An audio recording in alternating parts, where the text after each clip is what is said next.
মৰতো ৰণকৌশল কৰিব লগা একো নাই, পাৰ্টিয়ে কৰি আছে। মই অধ্যক্ষ বিধান কি কয় তেনেকুৱা ধৰণৰ নিৰ্বাচনত ডাইৰেক্টলি মই কোনো ভূমিকা নাথাকে, মাত্ৰ মোৰ নিজৰ সমষ্টি হিচাপে এইখিনিত মই মানে অপেনলি কামবিলাক কৰিব পাৰোঁ। বাকী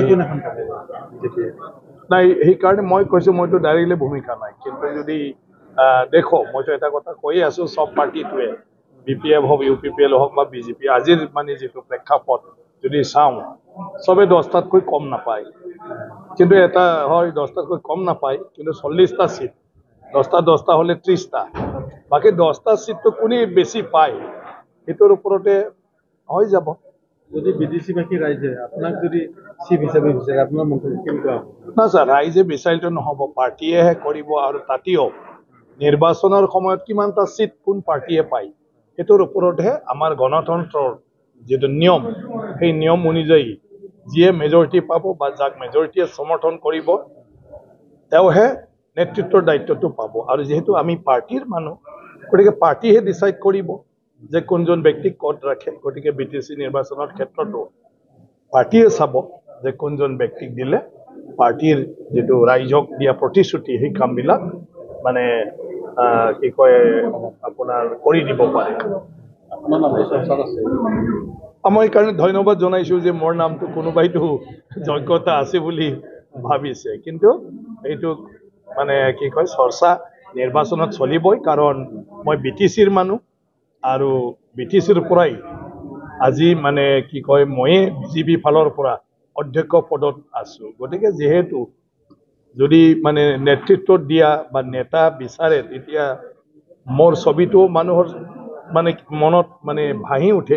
তাৰ কাৰণে মোক লৈ চৰ্চা কৰি আৰু যে সিও হ'ব পাৰে, মানে সেইজনে আহিব পাৰে। গতিকে নিৰ্বাচন চলি আছে স্বাভাৱিক, কাৰণ নিৰ্বাচন অকল ৰাজনৈতিক দলৰ মাত্ৰ নহয়, নিৰ্বাচন হ'ল জনগণৰো। কাৰণ ৰাইজৰে বেছি চিন্তা কেনেকুৱা মানুহ বা জিকি যায়, কেনেকুৱা মানুহ বা প্ৰতিনিধিত্ব কৰে, কেনেকুৱা দলৰ বা চৰকাৰ হয়, এই চৰকাৰ বা ৰাইজক চাব না নিজক চাব। আজিকালিতো সেইটোৱে চলি থাকে কথাবিলাক। গতিকে ৰাইজৰ বেছি টেনশ্যন, ৰাইজৰ বেছি চিন্তা। গতিকে এই নিৰ্বাচনত এতিয়া চবে ব্যস্ততা হৈছে, কিন্তু মই ভাবোঁ ৰাইজে নিশ্চয় মানে সঠিকভাৱে সঠিক ব্যক্তি আৰু সঠিক পাৰ্টিক বাছনি কৰি ল'ব পাৰিব। বাঙালী ভোটাৰসকলক লৈ কি ক'ব?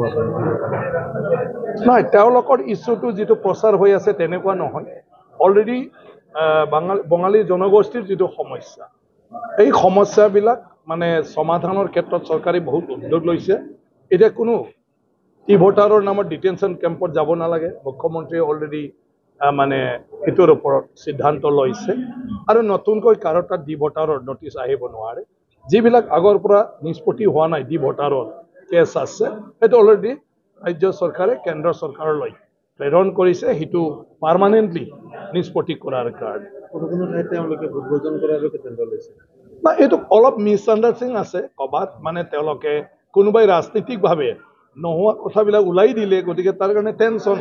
এটা জাতিৰ ওপৰত নোহোৱা কথাটো যদি কোনোবাই বনাই কয় যে চৰকাৰে এনেকুৱা ধৰণৰ সিদ্ধান্ত লৈছে যিটো অমুক জাতিৰ কাৰণে ক্ষতি হ'ব পাৰে, তো ডেফিনেটলি এই নিৰ্বাচন টাইমত এইটো লৈয়ে মানে অপপ্ৰচাৰবিলাক চলি আছে, তাৰ কাৰণে টেনশ্যন হৈছে, তাৰ কাৰণে ধৰ্ণা।